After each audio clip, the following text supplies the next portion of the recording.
Very good morning, good afternoon, good evening to all of you, and welcome uh, to all of you on ITU webinar on ICTs for climate action and rebuilding greener economies after COVID-19. I am Aprajita Sharma, DDG Budget, Training Finance and Public Enterprise Finance with Department of Telecom, Ministry of Communication, India. This webinar has jointly been hosted by Study Group 2, BDT and ITU Secretariat.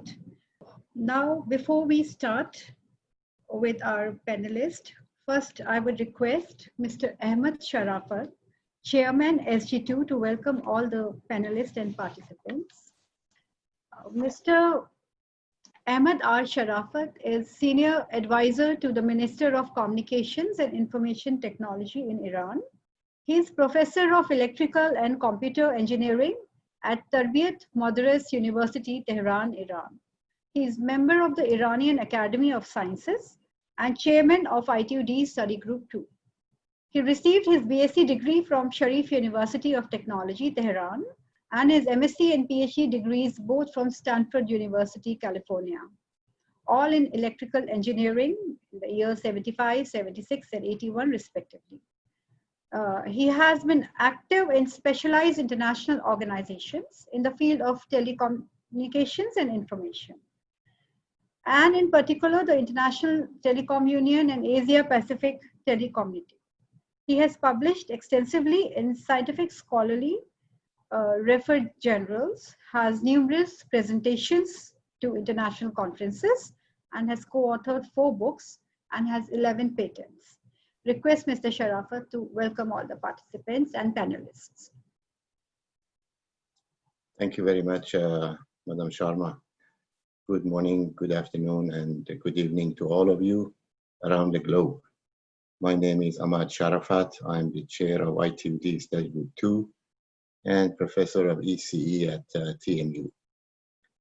Considering the urgent need to utilize all resources available to the world community in combating the COVID-19 pandemic, in the development sector in ITU, we have planned for a series of public webinars on the vital role of ICTs in mitigating the impact of COVID-19.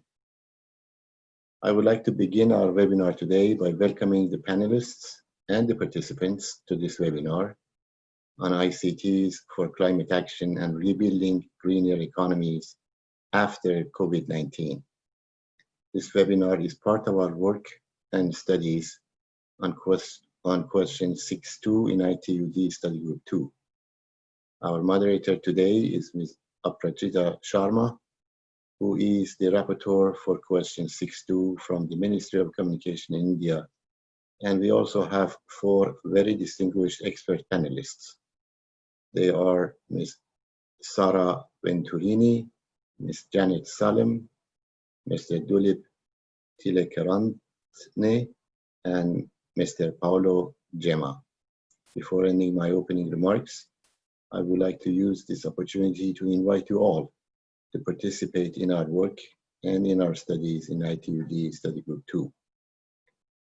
Ladies and gentlemen, without further delay, I invite Ms. Aprajita Sharma to begin moderating our webinar. The floor is yours, Madam Sharma, please. Thank you, Mr. Sharafat. Thank you for welcoming all and introducing the panelists to all the participants. First, I would invite Ms. Sara Venturini to speak on the value of Earth observation for climate action during and after COVID-19.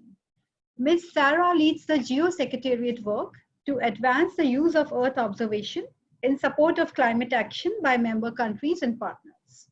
She has over 10 years professional experience collaborating with UN bodies and advertising governments and organizations on developing climate change adaptation policies, accessing climate finance, and participating in multilateral negotiations under the UNFCCC and the IPCC. She has worked with countries in the Caribbean and Indian Ocean, the Western Balkans, Central Asia, the Middle East, and Europe. She holds a PhD in climate change science and management from Ca' Fossi University of Venice, Italy. Ms. Sarah, I invite you to the floor. Hello, it's a pleasure to be here. Thank you so much. I had participated in one of these ITU study group events last year, and I'm so glad to meet you again today, although in trying circumstances. So I'd like to provide an introduction to the issue from a science and observations perspective. And most of all, I would like to share a wealth of resources that support the monitoring of COVID-19 and its links to climate change during and after the health crisis. As you said, Madam Sharma, I am the climate coordinator at the Group on Earth Observations, so I'm dealing with all the matters related to climate science and policy at GEO.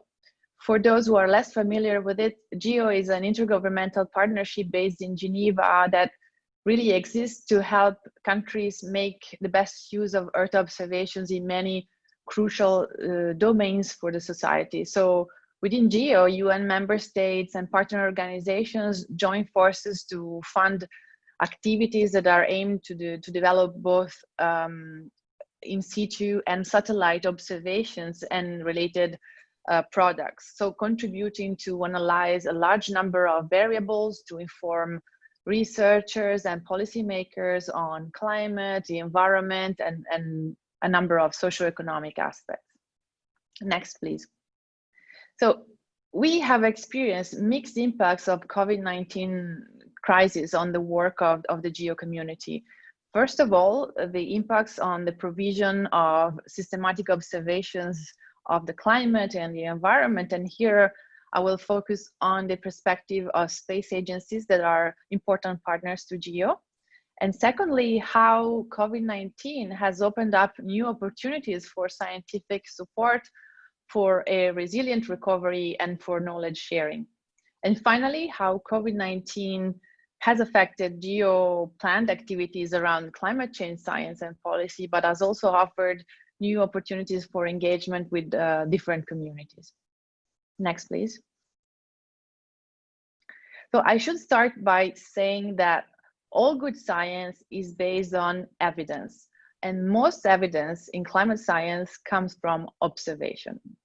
The World Meteorological Organization is really concerned about the increasing impact of the COVID-19 pandemic on the quantity and quality of weather observations and forecasts, and also on atmospheric and climate monitoring. And so national meteorological and hydrological services and space agencies as well support the observation of meteorological variables through a global observance system that consists of a number of components, including measurements from air, ground, sea, and satellites, and that are all compiled together to give a comprehensive view of climate. So during the COVID-19 lockdown, the decrease in the number of commercial flights has really resulted in a reduction of about 75 to 80% in observations of meteorological measurements from aircraft platforms. And so the loss is closer to 90% in some of the most vulnerable areas where other surface-based observations are scarce, especially in Africa and parts of Central America and South America, where many stations are still manual rather than automatic. So on a positive note, the parts of the observing system, such as satellites and many ground-based observing networks that are partly or fully automated, are instead expected to continue functioning without significant degradation for several weeks. So in some cases, even longer. But the problem is, if the pandemic continues for much longer, then missing repair, maintenance, and supply work, and missing redeployments will really become an issue. So the risk in general is that the reduction in observations clearly will lead to degradation of climate monitoring and weather forecasts globally, and in significant impacts on local forecast and emergency warning systems in the countries that are lacking observations, which are often the most vulnerable. Next, please. So as we just seen, COVID-19 has caused a degree of disruption on certain types of observations affecting the availability of data and climate monitoring. However, the space industry seems to be quite resilient, and the supply of observations and data from space has not been significantly affected so far. In particular, space-based measurements from 30 meteorological and 200 research satellites continued during the COVID lockdown, largely without interruption, because these are highly automated observations, as I said. And not only that, it seems that COVID-19 has even produced some positive impact on one particular segment of the space industry by increasing the demand for big data analytics services from both the public and private sector. There is really a lot of interest for new innovative applications based on Earth observations, imagery, and this is clearly showing in the quick turnaround, the quick opening of new procurement opportunities from space agencies all around the world and a number of other organizations associated to space research. Next, please. So these big data analytics services are needed as space-based observations are being monitored and analyzed as global tracers of changes in economic activity during the slowdown and initial recovery from COVID-19. So this for space agencies may really represent an extraordinary opportunity for testing and improving tools for tracking and quantifying the impacts of COVID-19 slowdown and recovery on the environment in terms of air pollution, greenhouse gas emissions, traffic, shipping, air travel, and so on. And so interesting new tools, for instance, include the ones that I listed here, the COVID-19 Earth Observation Dashboard provided by the joint effort of NASA, the European Space Agency, and the Japanese Aerospace Exploration Agency. And the monthly Climate Explorer for COVID-19 provided by Copernicus, which is a European initiative contributing to the investigation of the connections between COVID-19, air quality, and climate. So these are just a few examples, and I've added all the web links so you may go and play with those. These are free and accessible to everyone. Next slide, please. Now, some results of these satellite measurements and new tools targeting COVID-19 impacts on the environment and climate are already publicly available and have often been reported in the news. I just want to make a few points today for the sake of the discussion. So first of all, carbon dioxide and other greenhouse gases that cause climate change are so-called long-lived gases that stay in the atmosphere hundreds of years. Therefore, all the accumulated emissions in the atmosphere since the pre-industrial time do not let the current greenhouse gas concentration decrease as a result of fewer emissions during the lockdown. And this means that the measures taken during COVID-19 crisis are no substitute for long-term mitigation, emission reduction measures by countries under the international climate regime, namely the Paris Agreement on Climate. Secondly, it is more likely to see patterns of emission reductions in cities where emission changes can be detected by direct flux measurements. In particular, it is possible to associate the lockdown impacts with air pollution levels, which is caused by short-lived pollutants, such as nitrogen dioxide, which is emitted by road transport. So this is shown in the two figures below for Italy and China.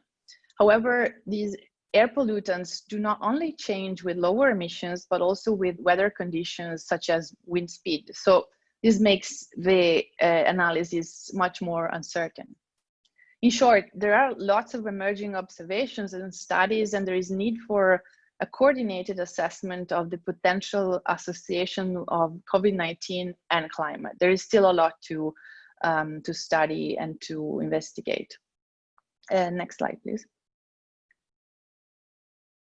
So really, there has been a clear shift in the research agenda and investment priorities of GEO members and partners that are funding more and more initiatives that target COVID-19 impacts and recovery efforts to study the connections with climate, environmental, and socioeconomic variables. Again, I wanted to leave you with some interesting resources to explore, provided by the space agencies, and the underlying rationale is that during a global crisis, international cooperation and sharing of data and expertise with institutional partners and citizen scientists seems to be the most suitable approach for the main space agencies. Next, please. What Earth observation offers is historical and near real-term information that can really advance scientific research on COVID-19 and inform health decision-making. So within GEO, COVID-19 has really been an opportunity to bridge dialogue between the Earth science community and the health science community. So as a result, there has been a boom of applications of Earth observation for health. And I'm going to present only a few examples of cooperation between these two communities today, but there's a lot to explore on the websites that I provided. So in April, the GEO Secretariat issued a call to the GEO community to become informed about the work underway using Earth observation in support of COVID-19 monitoring, response or recovery. And the reaction was overwhelming. We found out that there are more than 40 ongoing projects of this kind from GEO members and partners and from across the whole GEO work program. And now these are collected in a repository that is available to the public, and the link is provided here for you to explore. And also, since March, the GEO Health Community of Practice and the Earth Observation for Health Initiative that are chaired by NASA and NOAA have really made an effort to coordinate weekly community teleconference to leverage expertise and share Earth observation data, tools, and knowledge to support COVID-19 responses. So in this way, a number of experts from all around the world and from a variety of sectors have had a chance to discuss the direct and indirect impacts of COVID-19 in terms of transmission, including air quality, disaster preparedness and management, environmental parameters, seasonality, zoonotic disease transmission, water quality, and many other topics. Another example of how the interest has been shifted from Earth observation on environment and climate to the linkages with COVID-19 is another initiative called GeoGlam, which is providing monthly global crop monitors featuring near real-time information on crop conditions. And now this is also factoring in the impact that the COVID-19 pandemic is having on the world's food supply chain. So there are lots of sectors that have been affected clearly by the crisis. Also, ESRI, I don't know if you've heard about it. It is a GEO partner and one of the biggest international suppliers of GIS mapping software. They have been managing a COVID-19 GIS hub to get maps, data sets, applications, and more to monitor the pandemics, which is really, really helpful. Also, throughout May and June, GEO ran the Indigenous COVID-19 Hackathon, which was focused on co-designing solutions to support communities to respond to various COVID-19 challenges using Earth observation and integrating local knowledge. Next, please. And finally, on the more practical side of things, like for many other international organizations, the influence of COVID-19 had various impacts on our planned activities. And clearly we have moved towards the use of online meetings and digital technology to replace our annual face-to-face events. And during the lockdown, we have managed to continue our effort, and we have successfully launched the Geo-Climate Change Working Group, which gathers more than 90 international experts who have now the mandate to develop a coherent strategy to support country action to implement the Paris Agreement through the use of Earth observation. Also, we hosted the first ever Geo Virtual Symposium with over 1,500 registered participants with 14 sessions throughout the week of June 15-19. And the sessions covered a number of exciting topics ranging from COVID-19 to engaging international organizations like UNFCCC, UNDRR, and so on. And finally, the annual Geo Week 2020, which was meant to take place in South Africa in November and usually includes a climate session, clearly will not take place physically and will be postponed to next year, but we are trying to figure out how to actually hold it virtually, although it's a technical and logistic challenge, I guess, for my colleagues, especially dealing with ICT. Next, please. So you see that there's lots going on. GEO is committed to supporting policymakers by providing data and insights through Earth observations, but we are also looking for new opportunities to support diverse community to enable better decisions to recover from this health challenge. So I would like to extend an invitation to the ITU community to participate in these GEO activities, for instance, by engaging with the GEO Climate Change Working Group through me, clearly, or joining the GEO Health Community of Practice teleconferences on COVID-19, which are taking place every week, even in July, August. And finally, there's another event in August, a virtual global symposium on the seasonal environmental confounders of the COVID-19 pandemic, organized by WMO together with the GEO Health Community of Practice and many other partners. So these are all interesting opportunities to know more about these links. Next, please. And that's it. I just want to thank you for your attention. I offer my email address for future contact, and I'm happy to answer any clarification questions you might have today. Thank you so much. Thank you so much, Ms. Sarah. It was a very enlightening, enriching presentation made by you. Before we move on to our next panelist, I have a question. If you could answer it briefly. You mentioned about the positive impacts of COVID-19 on the space industry segment related to Earth observation and big data. However, I noticed there were some negative signs on the table you presented associated with public policy and private investment. Can you put some light on this? Sure. Essentially, the negative impacts on public policy refer to the fact that the space industry is still very dependent on public demand, and so potentially at risk in case of budget revisions for Earth observation related programs, particularly for non-defense related topics in the medium long term. However, supporting the recovery of the global economy could become a new priority for such programs, together with topics such as climate change, environmental monitoring, and sustainability, clearly.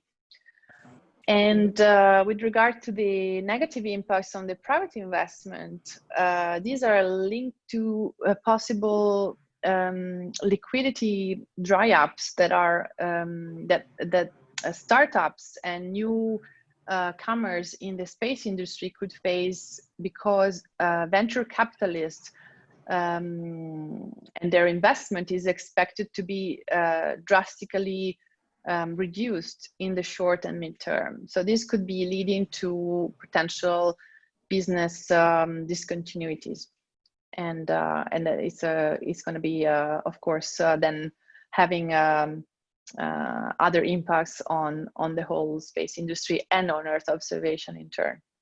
So it's a very delicate balance, I would say.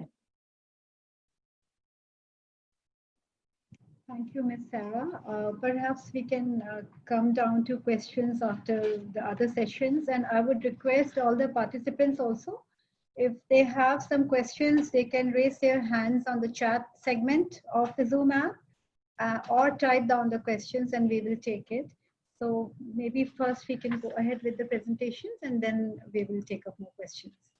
I would now invite Ms. Jenny Salem. She would be giving a presentation on how COVID-19 has accelerated use of technology for low carbon behaviors. Ms. Jenny Salem has worked on circular economy at the United Nations for the past 15 years. Her current work, the Closing the Loop project, focuses on applying digital technologies to address plastic waste flows in Southeast Asia rather.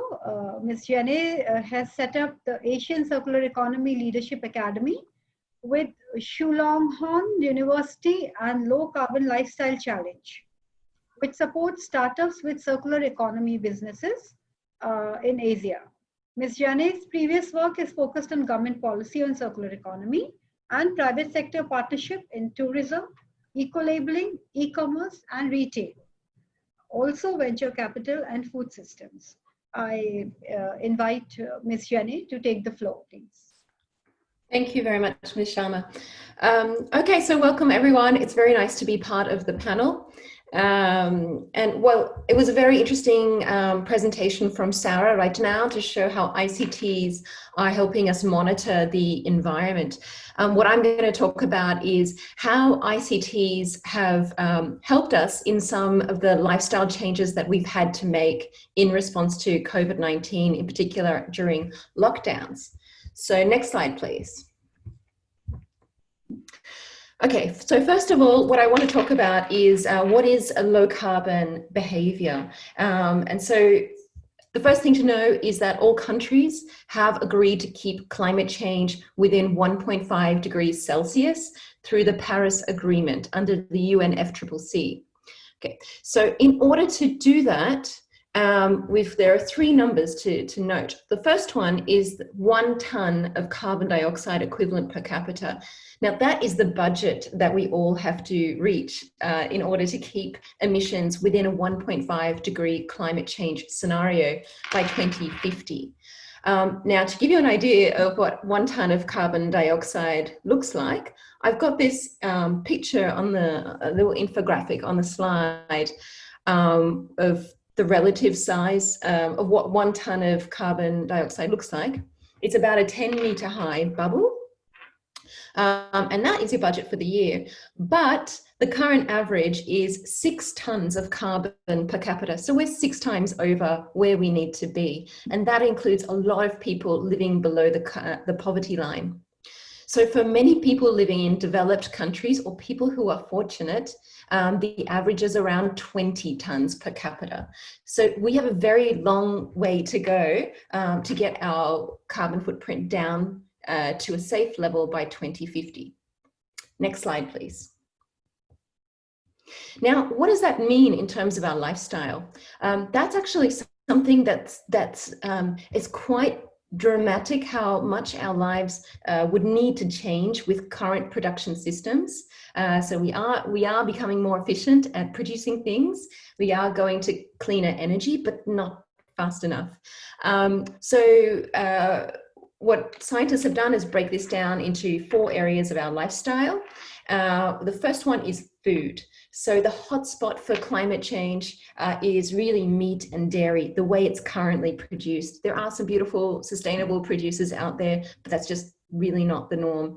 And so the reductions that are suggested are to move towards mostly plant-based, local and unprocessed food. So we're going to see how COVID has changed that. Has shifted us that way.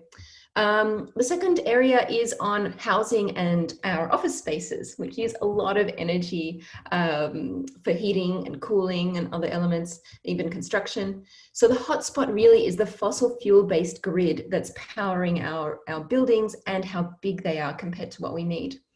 So the reductions are really in looking at increasing telecommuting to reduce the size of that our offices need to be, our sort of second homes for many of us, and to have smaller homes and of course move towards energy efficiency.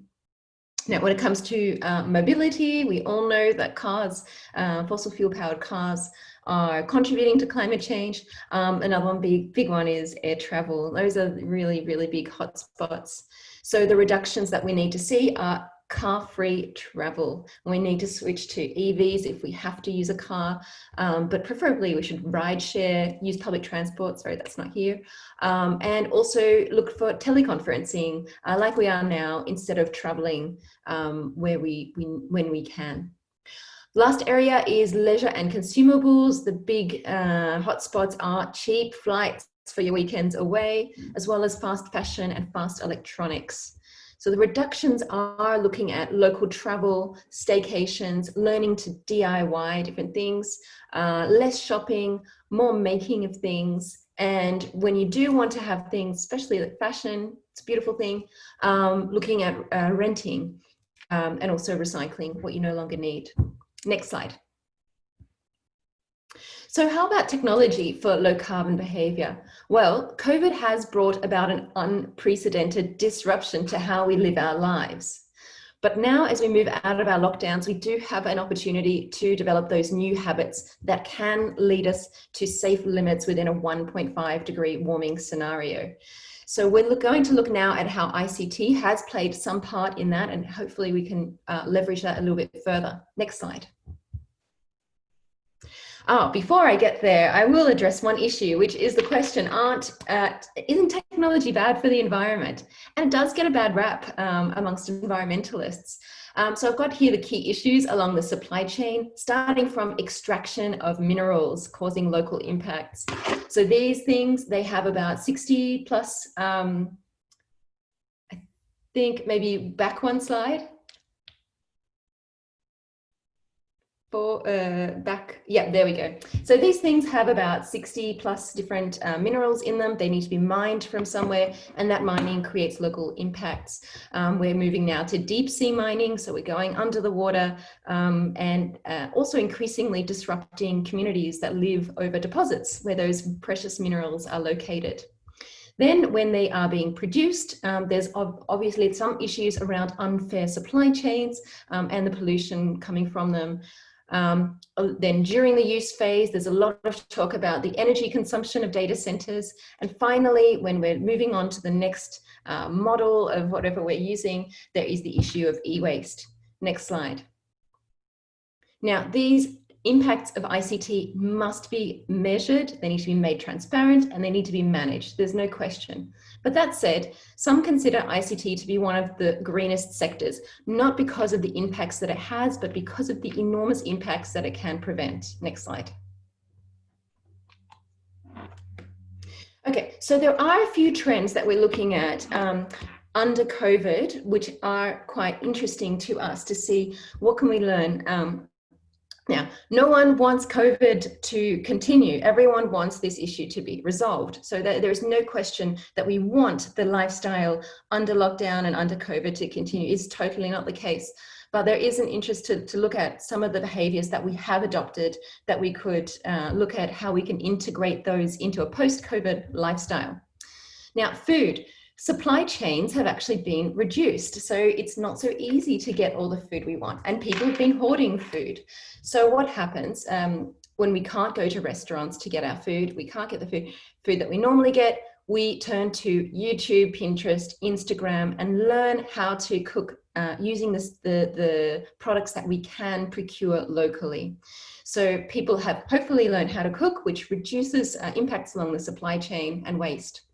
And also, apparently, if you make your own food, you are much less likely to waste it. It's called the IKEA effect. It's quite interesting. Secondly, on housing and office, a lot of us are getting used to working from home, and I think it'll be hard to get us back into the office, which means that our organizations may shift to smaller work environments per 1,000 employees. That would reduce the additional energy cost and impact of those buildings. We're also getting more used to virtual meetings. Virtual meetings used to be a sort of a, lesser child or a poor little sister of the usual in-person meetings.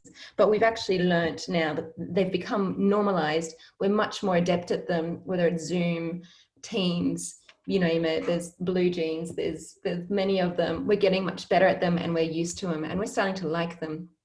Same applies to e-learning, as opposed to going into universities. Actually, it also can potentially increase access to education. You don't need to be located exactly at the institution that you are learning at. Now, in mobility, we've seen an increase in cycling because people don't want to share public transport and may not be able to afford a car. And so there is a rise in bike share demand, and bike share systems depend heavily on good ICT technology. No flights, not even travel in some cases has reduced our impact dramatically. And lastly, leisure and the things that we buy. There is an uptake in virtual entertainment and virtual exercise. So doing your gym routine online certainly depends on having good access to ICT. But also there's been an uptick in interest in virtual reality because it gives you the feeling of being outside or in a location without having to go there. We're also increasingly learning how to do crafts, meeting friends online. Certainly don't want to only do that, but may help in the future. People are also learning more to repair their goods because they can't get out and buy new ones. And there's been a lot of sharing through Facebook groups of things like books. So overall, we're seeing that that ICT has facilitated a lot of these low carbon behaviors. Next slide. Okay, over to what the project I'm working on right now, which is around the plastic issue. So my office is based in Bangkok in Southeast Asia, which is a hotspot for the marine plastic issue. And so I'm running a project called Closing the Loop, where our objective is that cities in ASEAN use smart technology to monitor, assess, and sustainably manage plastic waste. Our 4 countries are Vietnam, Indonesia, Thailand, and Malaysia. So we're using technology in 2 ways. Firstly, we're using a digital tool to do a baseline assessment. We're using the plastic pollution calculator from ISWA, and we'll also do an assessment of digital readiness. And secondly, we are currently in the procurement stage of a digital mapping tool, which will use remote sensing, including satellites. So a lot of the technologies that Sarah has mentioned, we hope to deploy to use to monitor plastic waste that is entering waterways in Southeast Asia and making its way to those great ocean patches of plastic in the Pacific. So it will use remote sensing and crowdsourced data to capture the images, but then it will use machine learning AI applications to recognize what those plastics are to a resolution of down to 5 millimeters. Next slide. Okay, so I won't go into detail on this one, but I just want to say that there are really good publications out there outlining how different technologies can enable a circular economy. This one is from the World Economic Forum. And basically it shows that to move towards a circular economy where we don't really have as much waste coming out of our economies, causing those plastics problems, causing those e-waste problems, we do need to use ICTs at different points of the supply chain and move from a linear system to a circular one. So some of those technologies at the earlier stage here, this is product design. You might need to increase your screen size to see it. In product design, you can actually use digital tools to help design materials. So materials can be formed out of a great mix of things to have specific properties for products, especially metals. And the European Space Agency has been using AI to help it understand what specific combination or what specific recipe of alloy can produce the technical specifications needed for the product while still meeting the technical specifications for recycling at the end of its life. Then when we get to the point number 3, we have to enable the efficient reuse of products. So what we're seeing is shared systems, shared bike systems, shared coffee cup systems. You'll have that in the UK with chips, RFID technology, chips to find those cups and to enable reuse and sharing of them in society. So we don't need to have a disposable system. On 4, one of the big barriers to a circular economy is collection and reverse logistics. And that's where it really helps to have different types of technologies. Blockchain is used to create incentives. Mobile technology is used to communicate to different people and have common platforms.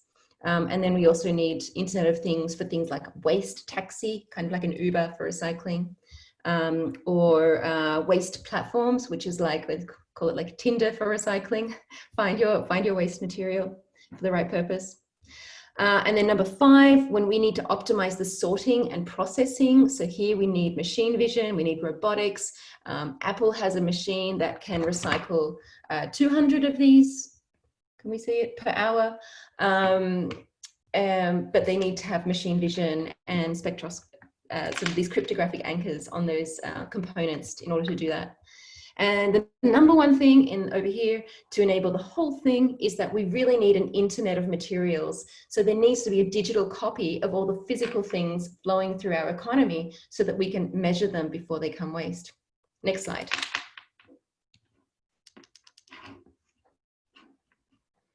Okay, here's a little example on e-commerce that we did. So e-commerce is changing very dramatically how we consume things. We did a program or pilot with Lazada, which is under Alibaba, on a plastic waste prevention collection, getting products that will prevent reusable straws. We had reusable shopping bags. We had reusable female hygiene products, nappies, all that sort of stuff. So we were using technology to enable consumer choice for sustainable products. Even in the last village in Southeast Asia, they're all totally accessible by e-commerce partners. Now, what it also did was it created a green consumer segment. So this e-commerce platform was able to identify who is interested in green products, what is sort of, do they have something in common? Are they young mums? Are they pet lovers? Certain age or whatever. And they're able to then retarget them with other green products and also find lookalike consumers on their platform that they could target with green products. It was quite interesting. Now you can also use the e-commerce to nudge people towards sustainable products. So when they search for straws, you show them reusable ones first, for instance. And also we think it's a potential enabler for sustainable public procurement. So, if you've ever had to procure something for your organization, there's a lot of rules. Maybe e-commerce can curate sustainable collections by mapping out or identifying certification and certified systems from the product specs. Because in e-commerce, you have a lot of product data, which you may not have in a retail bricks setting, bricks and mortar. Okay, next. Okay, then another thing is that ICTs can also help us raise awareness about sustainable lifestyles. So here I have two examples, one using virtual reality, one using augmented reality.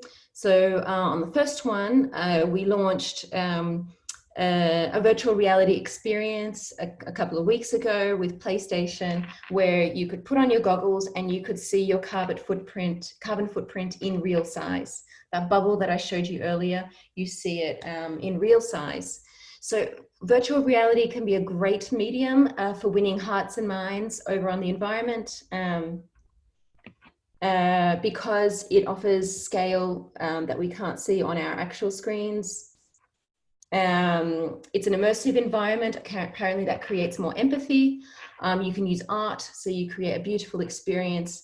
And we also used a few tricks like ambisonic sound, which is where the sound gets placed in space, and 3D graphics to give you a sense of depth, which assists with reality. There's great potential for using VR. And then on augmented reality, we worked with a bank in Singapore on a game about fast fashion, where you sort of see your own face and you control the moves with your eyes. You, in this case, have to blink in order to move the t-shirt and keep it out of the landfill. All right, next. So that actually wraps up my presentation. So thank you very much. I hope that gave some insights about how ICTs are helping to change our behaviors. Thank you very much. Thank you very much, Ms. Janay. In fact, as you rightly mentioned, virtual meetings have become more of a norm rather than exception. And most certainly, we have realized the value of human relations and self-help. I have one small question, which is kind of coming in my mind. With the use of disposable masks, PPT kits, and other kind of protective material which is being manufactured nowadays due to COVID-19, as such, the problem of plastic was a problem of plenty. So what are some of the impacts of COVID-19 on environmental issues other than climate change, like plastic waste, or how can technologies be used to mitigate them? If you can answer me briefly on this. Yeah, we've seen, I mean, a lot of people have seen some, nature returning because we've been so quiet and under lockdown. But when it comes to plastic, the jury is out, because on the one hand, we're all using a lot more plastic products when it comes to medical products like masks or other kinds of coverings, gloves. That causes a lot more plastic waste. Secondly, we're much less likely to use reusable cups or reusable shopping bags. So some retailers even say, no, you can only use disposable. Even if you're eating inside the restaurant, we're only using disposable in order for hygiene issues. And the other thing that we've seen is that because people are flying less, they're driving less, the oil price collapsed. So that also affects the price of cheap plastic. So if plastic is really cheap, it also makes it much more difficult for businesses that are selling a reusable product or trying to do some reverse logistics to recycle plastic. That becomes comparatively a lot more expensive. So we're doing the baseline assessments to see what the impacts are, and we're going to use some of the space technology applications that Sarah was talking about to measure how much of that is going into our oceans.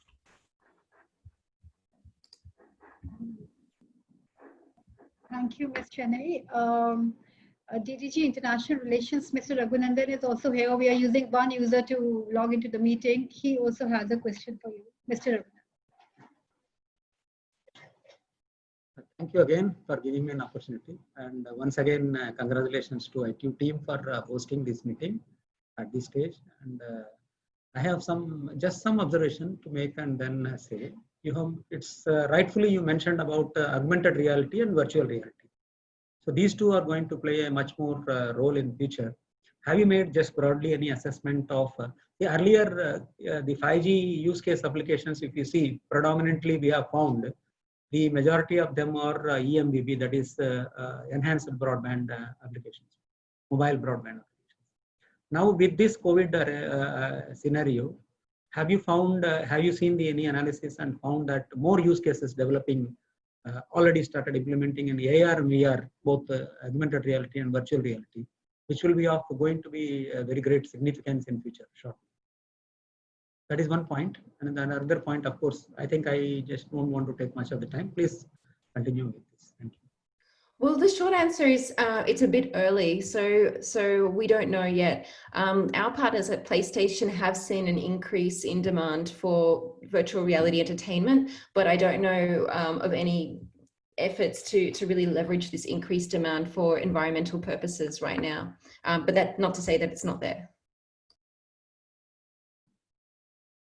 Thank you, Ms. Shane. Also, briefly, if you can touch upon how can governments encourage greater use of ICTs for sustainability?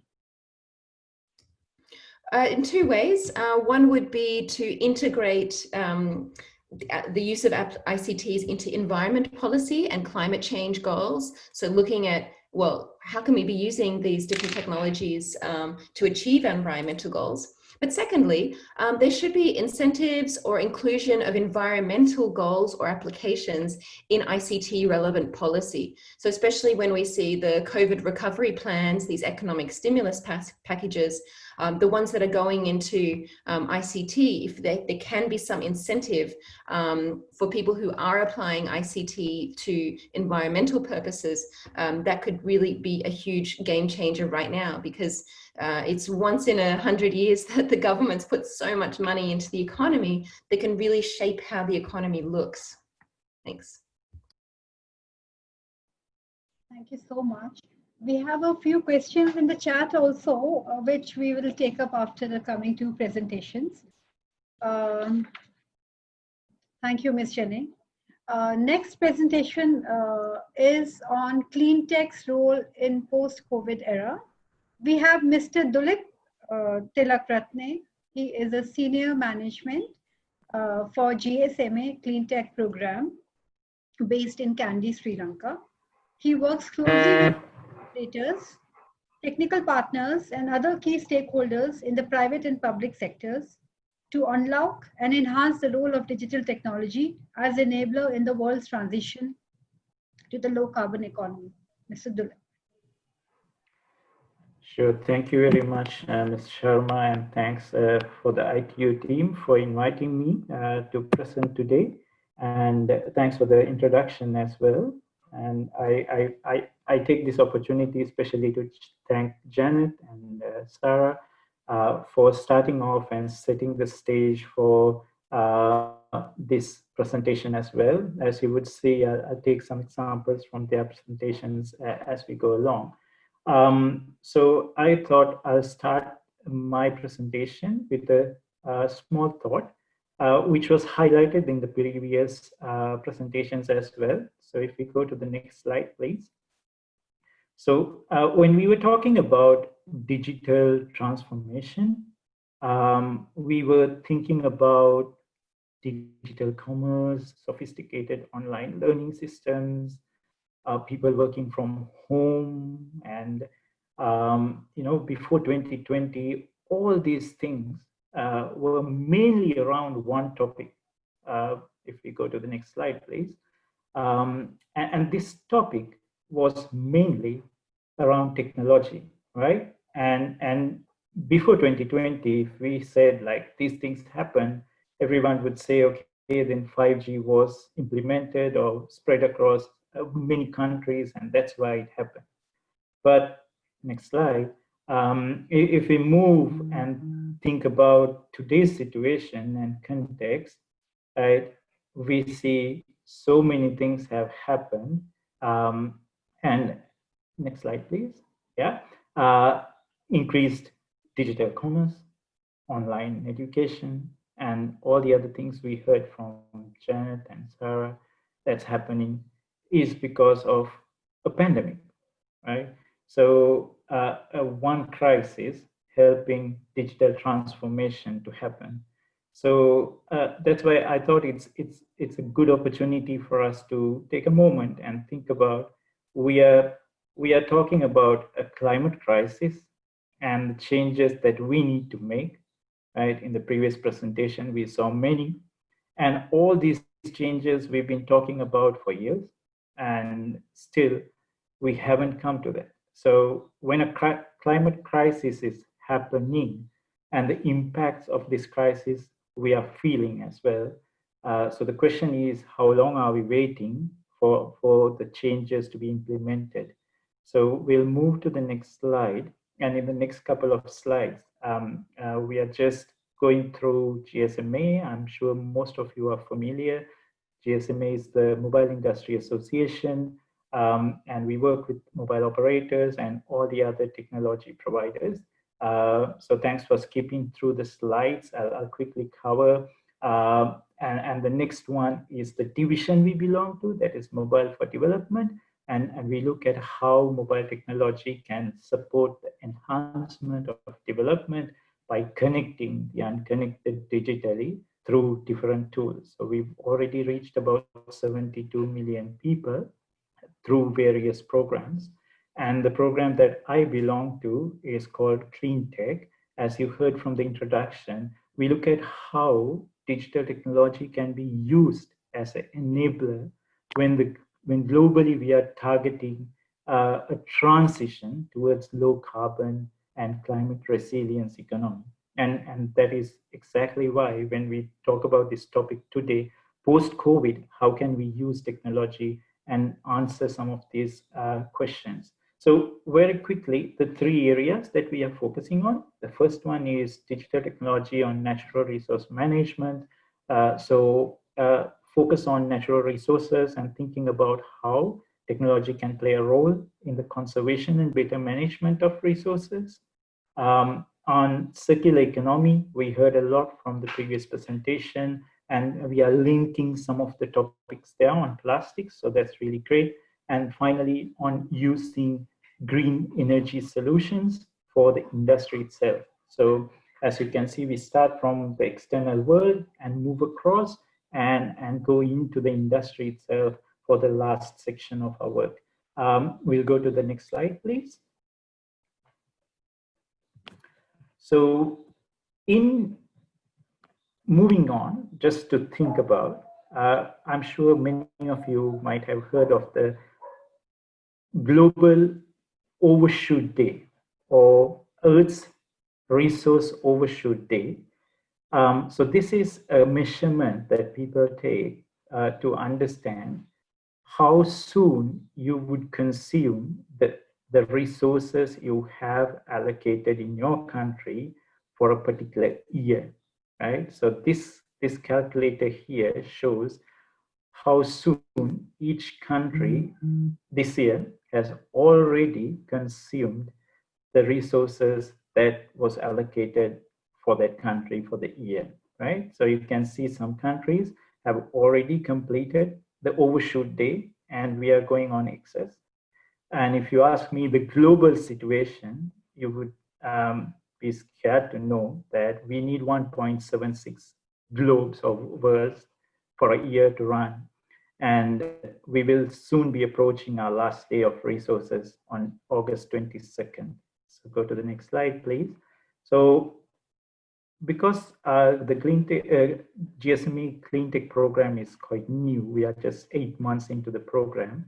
We started off with a scoping study that looked at how digital technology is being used across the globe for natural resource management. And interestingly, we see 3 different aspects. The first one is where we can see technology used for monitoring and data collection. So this is where some of the sensors, satellites, drones, cameras are used maybe on conservation side, and also some of the other data and information collected on sea level rise and other sorts of things. So mainly on IoT technologies. The second one is on citizen sciences. Again, something linked to what we heard from the previous presentation, where technology is used to bring about crowdsource communities to act. So again, call centers, interactive content, peer-to-peer content, and push and pull kind of technologies, content, mobile payment services are used across to use better management of natural resource management. And finally, using artificial intelligence or AI and blockchain related technologies and other technologies to understand more about data sciences and data analysis. Next slide, please.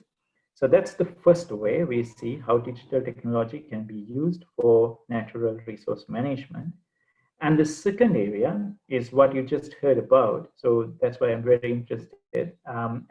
So we are producing more than 450 million tons of plastics in a year, and just 9% of it can be recycled, right? And it shows the problem that us knowing that on 40% of that we are only using one time. So this is the most unhealthy product, and it's covering this world, as you heard. And what can we do as digital technology? So again, I won't be covering the next part in length because you've heard some actual examples from Iska. But very quickly, if we go to what use cases digital technology would have. Next slide, please. So I would take you across some examples like the Plastics Bank, the Plastics for Change, and Coliba, who would attempt to formalize the waste picking and make sure there's digital apps or services for people to participate in the waste picking. Next slide. And the next one is looking at using plastics for new material. We went to the previous slide. If you can go to the next slide, please. Thanks. Green Hands and EcoPost are examples of trying to use plastics and develop new material. And the next one would be, next slide, please, outsourcing the waste collection process, where different digital technologies and tools are used. There are examples here from Kenya, and also a packaging service where digital services are used to bring about the collection service and improving that. And finally, collecting data. So we go to the next one, and this is exactly the example we heard in the previous presentation as well. So you can see, next slide, a vast array of technologies being used. And what the Clean Tech program is trying to do is how can we bring about and collect mobile operators and other service providers who work on digital technology to manage the plastic cycle a little bit better. Next slide, please.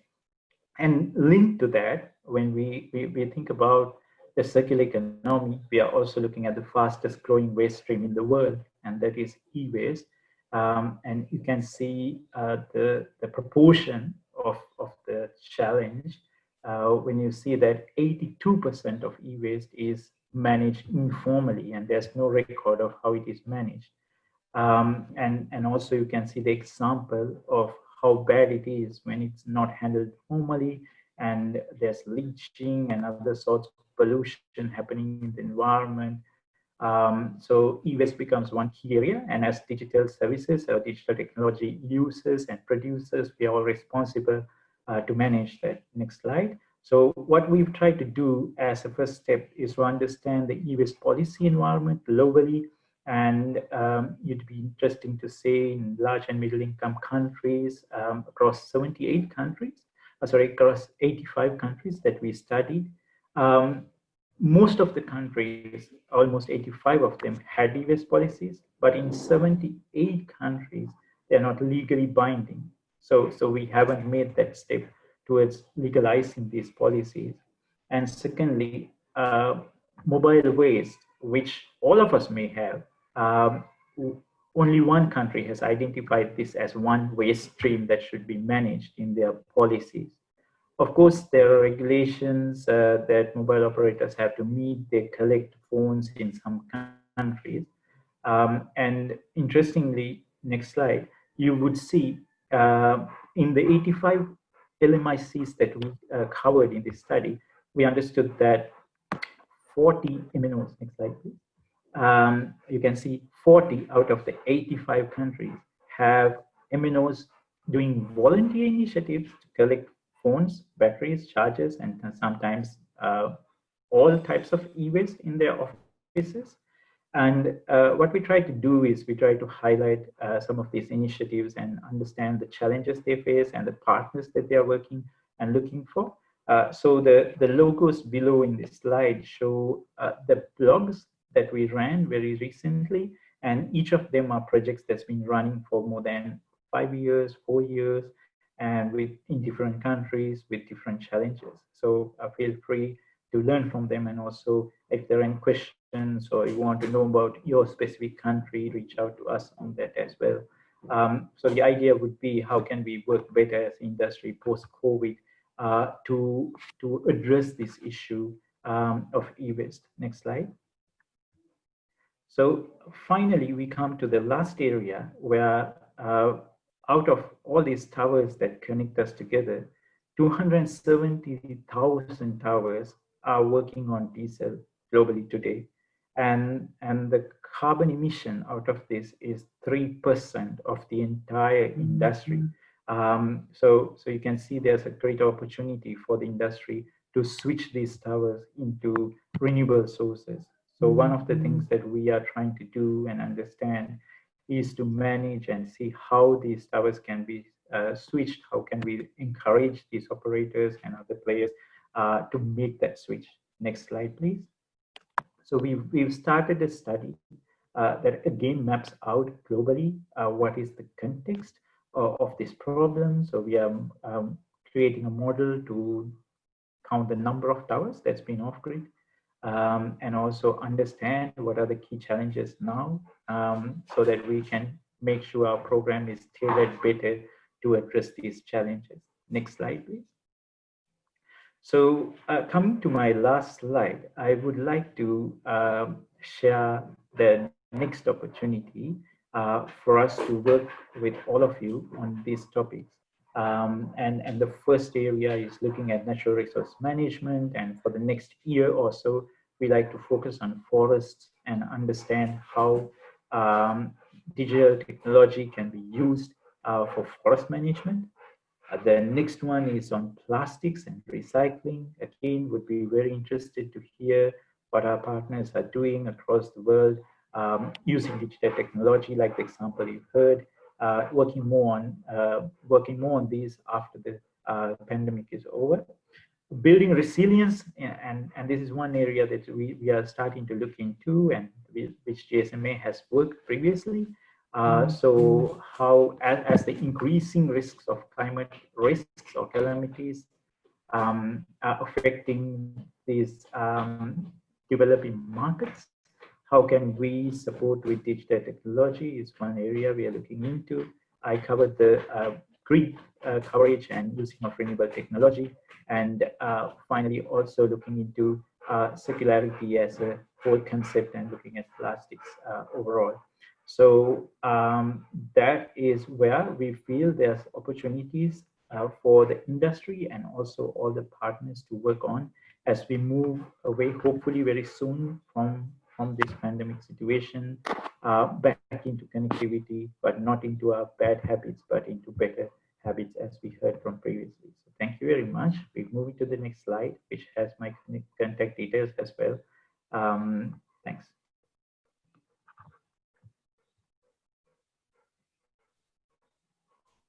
Thank you, Mr. Dilip.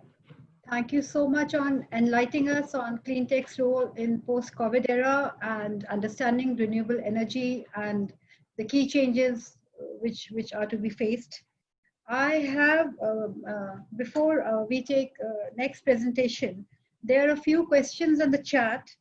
There are two, one was answered by Mr. Heather, Ms. Sarah. There are two questions which are quite similar and they are for everyone. I mean, the questions are, one is from Edva Altama. The question is, we are here to discuss about ICTs and greener economies after COVID-19.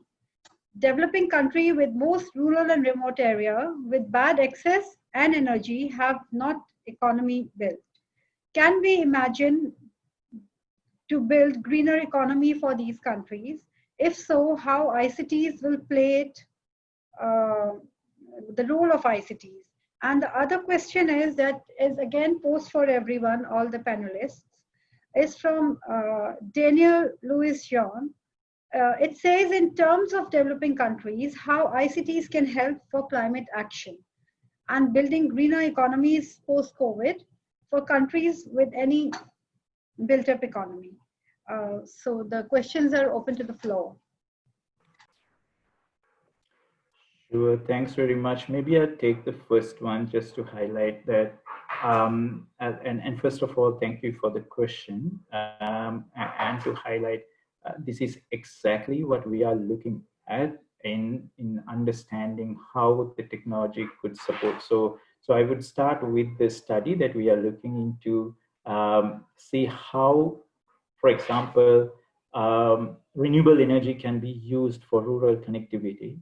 So if we can look at ways to set up towers with renewable energy in the ruralmost parts of the world and create the same kind of digital transformation in those areas with a greener setting and a greener power source. So I would say that's the first step.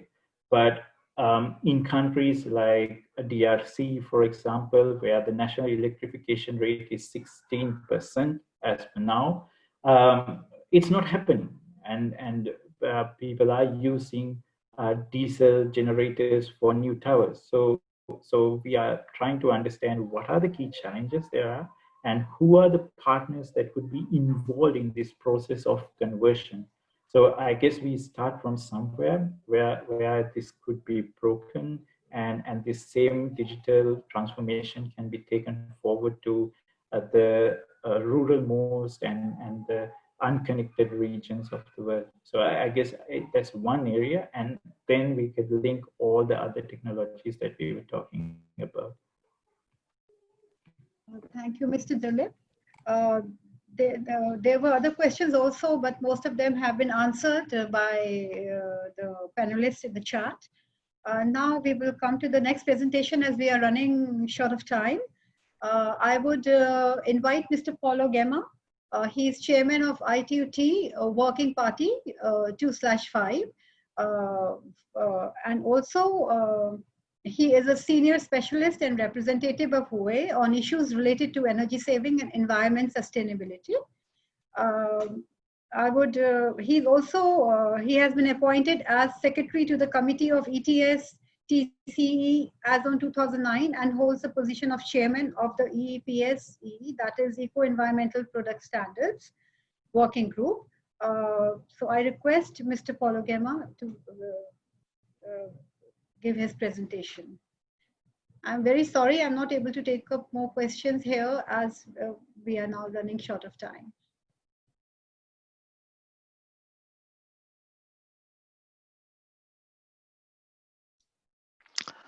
Okay, thank you very much. It will be a pleasure to be here on this webinar from ITUD as ITUT Study Group 5 representative. Okay, what we are making. The big point is that the ICT sector is around for 2% of global emission, but as just to answer to some of the questions on the chat, using ICT can reduce the global emission by 15, just helping other sectors to be more carbon neutral on this. So this is a very big effort that the use ICT can have on the global warming, the global emission for all our sectors. Our point is, what is the role of a frontier technology? Because they can have a global challenges such as climate change, as using artificial intelligence, IoT, like for example, marine surveillance, and maybe with 5G, the possibility to use a lot of sensors to control the climate, but also to address the resilience to the climate change. That is another point very important, how to alert population about what is happening from meteorological point of view. So what is we are making? We are helping the ICT sector to go to a more carbon neutral path. Okay, ITUT SG5 is dedicated to environmental, climate change, and circular economy. is the group that writes standard. We have also a focus group on artificial intelligence for environmental efficiency. That is a pre-standardization work. We are organizing and participating to international events, writing report, events like this. And we are collaborating with other entity and United Nation organization around the world to contrast the climate change. Standards are helping green transition. Some standards that we just published last year. One is the related data center infrastructure, using to have a management system data center based on big data and artificial intelligence technology. This can help a lot to reduce the consumption of a data center and at the end the CO2 emission for the data center.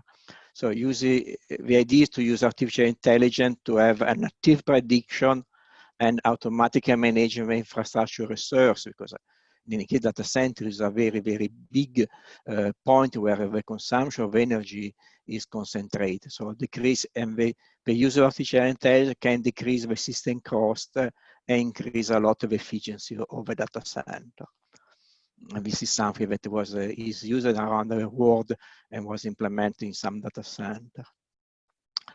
What we wrote, we are speaking about 5G and similar technology to combat the COVID.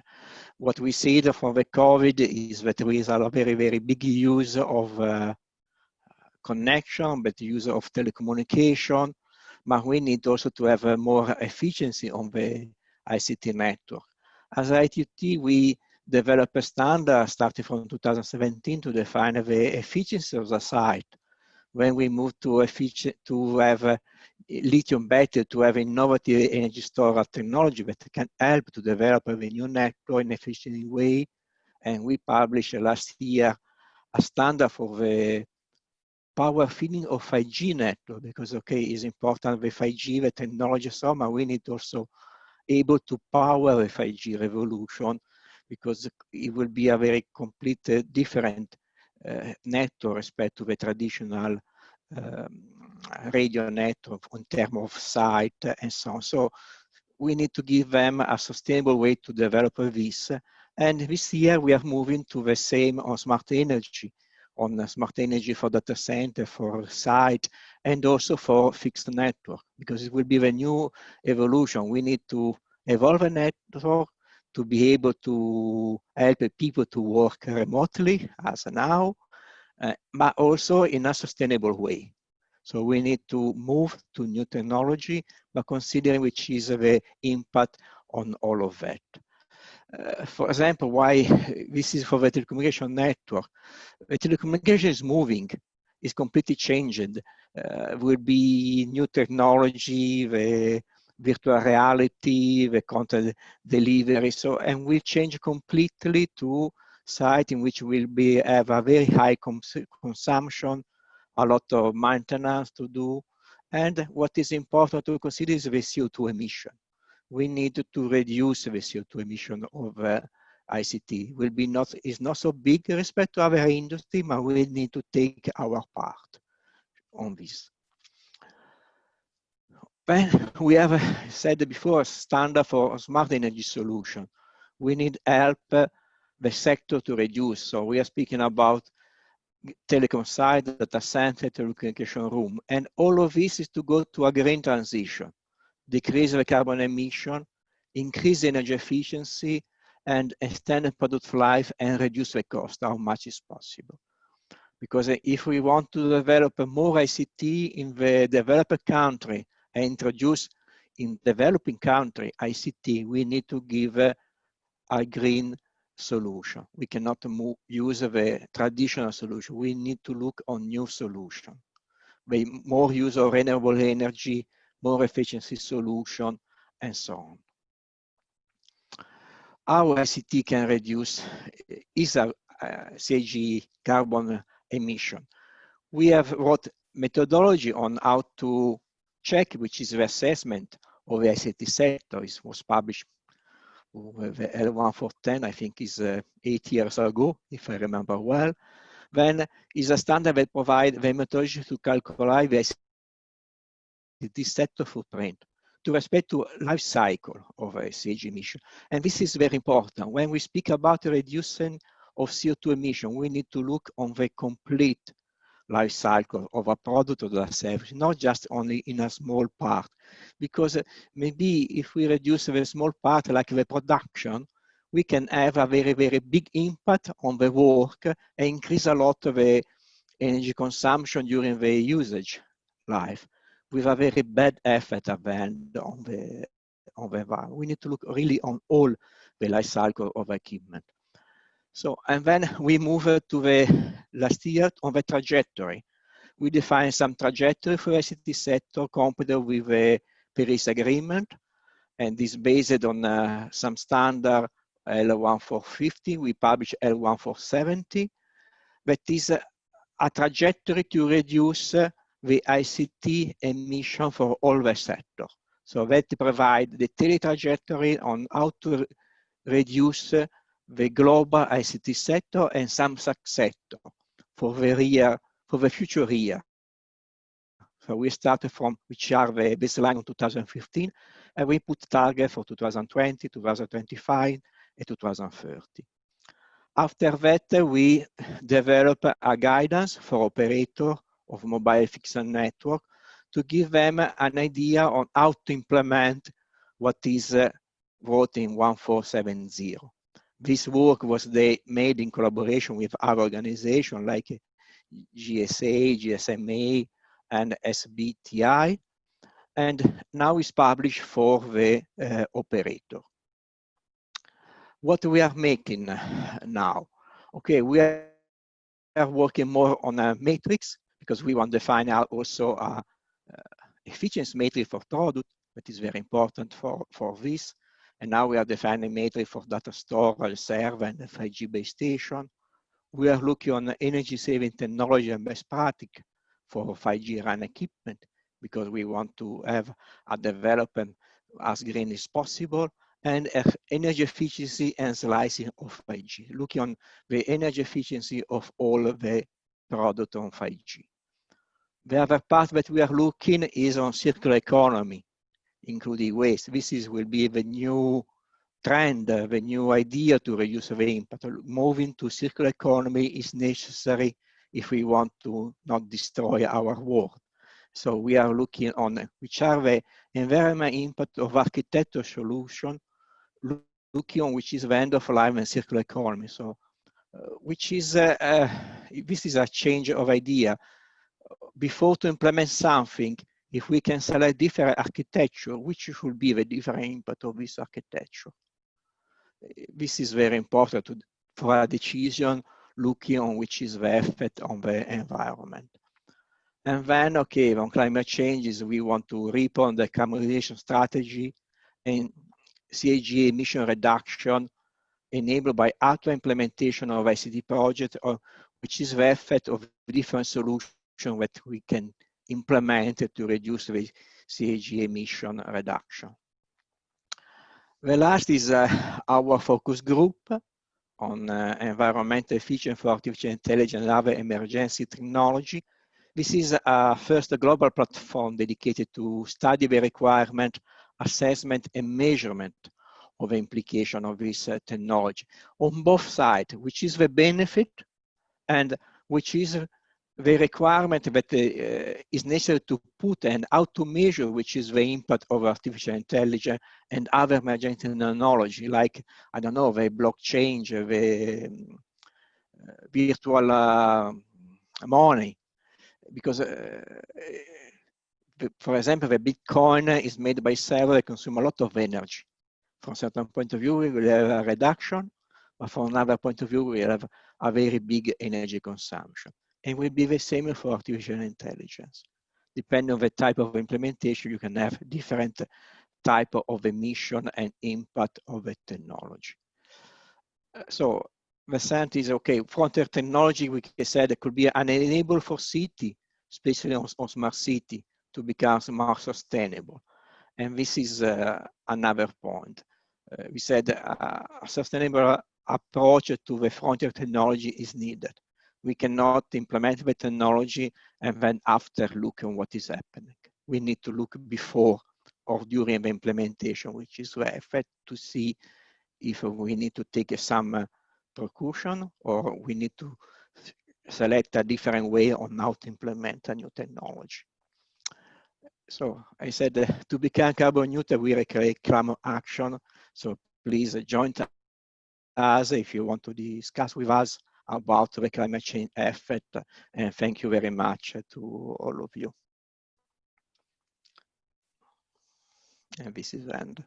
Thank you, Mr. Paulo Gemma. Thank you so much for the lovely presentation. As we have almost reached the closing time, I would request all the participants, if they have further questions, please leave them on the chat so we can further contact them and maybe give some clarity on the chat. I hope today's webinar brought us closer to understanding roles of ICT towards rebuilding greener economies post-COVID. As we are all aware that though climate change and COVID-19 are two entirely different challenges faced by us, but both are similar in the sense that they are global problems affecting all with complete disregard to the national boundaries. COVID-19 pandemic has had immense impact on entire humanity, and human effort to curtail the pandemic through lockdowns, travel restrictions, and halt in production activities has had direct positive impact on the environment. With the hope that today's webinar has brought us closer to some solutions with the role of ICTs in mitigation of adverse impact on the climate. I thank all the esteemed, distinguished panelists, our participants, Chairman Mr. Sharafat, Chairman SG2, ITU, entire team of ITU D, SG2, BDT, our IT moderator for their active participation. With this, I bid you all goodbye and be safe. Thank you so much.